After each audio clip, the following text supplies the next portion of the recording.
খাগড়াছড়িতে ৩৩তম আন্তর্জাতিক ও ২৬তম জাতীয় প্রতিবন্ধী দিবস উদযাপিত। চমৎকার করে কথা বলেন এবং এত জ্ঞানের অধিকারী, কোন সেক্টর বাদ দেন, যে সেক্টর আপনি দিবেন অন্য শুধু বলেই যাচ্ছে। সারা দেশের ন্যায় খাগড়াছড়িতেও অন্তর্ভুক্তিমূলক টেকসই ভবিষ্যৎ বিনির্মাণ বিকশিত নেতৃত্বে এগিয়ে যাবে প্রতিবন্ধী জনগণ। এই প্রতিপাদ্যকে সামনে রেখে ৩৩তম আন্তর্জাতিক ও ২৬তম জাতীয় প্রতিবন্ধী দিবস উদযাপিত হয়েছে। মঙ্গলবার সকালে টাউন হল প্রাঙ্গণ থেকে একটি বর্ণাঢ্য শোভাযাত্রা বের করা হয়। শোভাযাত্রাটি প্রধান সড়ক প্রদক্ষিণ করে জেলা শহরের অফিসার্স ক্লাবে গিয়ে শেষ হয়। পরে ক্লাবের অডিটোরিয়ামে আলোচনা সভা অনুষ্ঠিত হয়।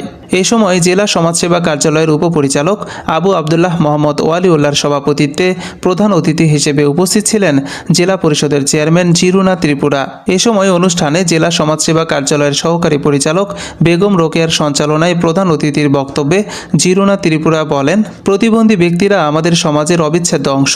তাদের প্রতিভা, সক্ষমতা এবং সৃজনশীলতা সমাজের উন্নয়নে অসামান্য ভূমিকা রাখতে পারে। তাদের জন্য শিক্ষা, কর্মসংস্থান এবং চিকিৎসা সেবা নিশ্চিত করা আমাদের নৈতিক দায়িত্ব। তাদের স্বপ্ন পূরণের পথ সুগম করে সমাজের মূলধারায় সম্পৃক্ত করতে আমাদের সম্মিলিত প্রয়াস অত্যন্ত জরুরি। বিশ্বব্যাপী টেকসই উন্নয়ন লক্ষ্যমাত্রা অর্জনের জন্য প্রতিটি মানুষের সমান সুযোগ প্রয়োজন। এ সময় বক্তব্য রাখেন অতিরিক্ত জেলা প্রশাসক রুমানা আক্তার, সহকারী পুলিশ সুপার সৈয়দ মুমিদ রায়হান, জেলা পরিষদ সদস্য সাথওয়াই প্রো চৌধুরী, বাজার ব্যবসায়ী সমিতির সভাপতি মোহাম্মদ ইউনুস সহ আরও অনেকেই।